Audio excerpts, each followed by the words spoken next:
evening. I'm Mick Lundquist. And I'm Skorich. And we're here with Political News Network. Tonight, we will be discussing Jonathan Haidt's work with yourmorals.org to see how political ideology correlates to one's own morals. Now, Jonathan Haidt has created 5 pillars of morality. They are care, fairness, loyalty, authority, and purity. Now, the liberals tend to want more government involvement on issues involving care and fairness than their conservative counterparts. So, for example, the healthcare initiative by President Obama, that would be more, as we know, endorsed by liberals rather than conservatives.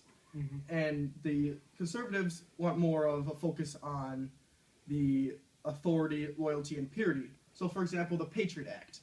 Conservatives are more likely than their liberal counterparts to endorse the Patriot Act.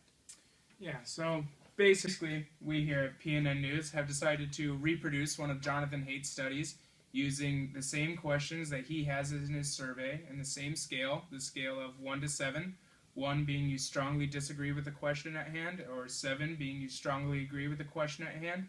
And based off of the numbers you choose, we're able to tell whether or not you're more likely to be liberal or more likely to be conservative.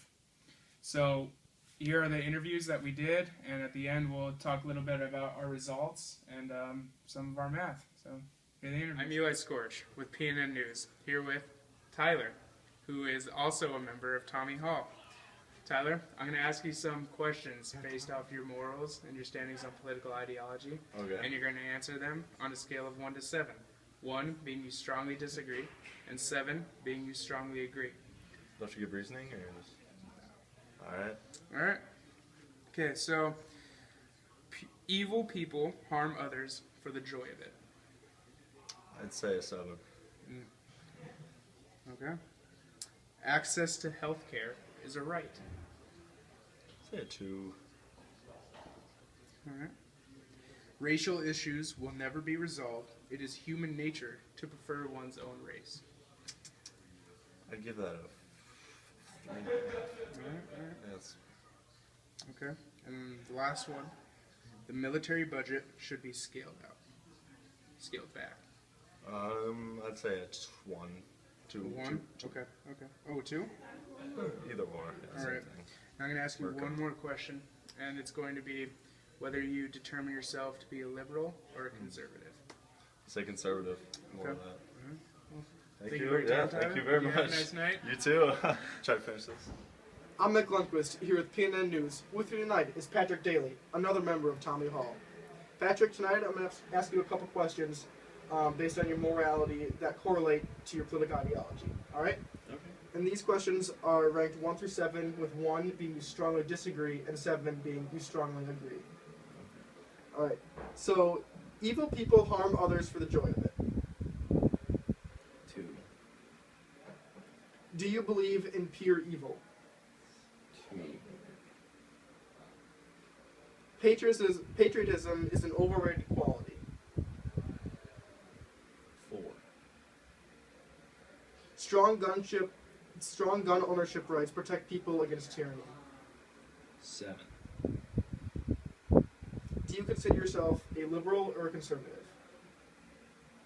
A liberal.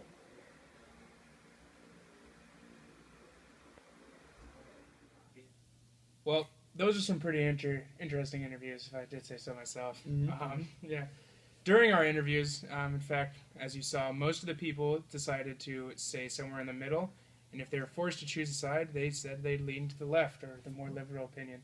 And we can clearly see that in our mathematical results. We took all the numbers that we got from the people, and based off the questions that they asked and the numbers that they gave us, we were able to tell whether they would lean more Democrat or more liberal, more Democrat or more conservative when making a decision based off their political ideology. Mm-hmm.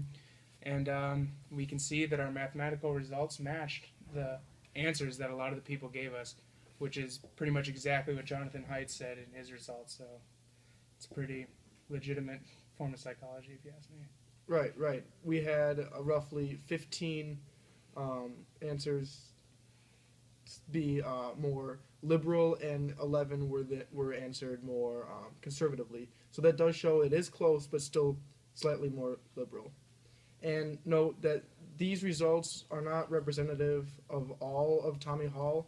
They only represent a small population, and this is mostly intended to prove process used by Jonathan Haidt.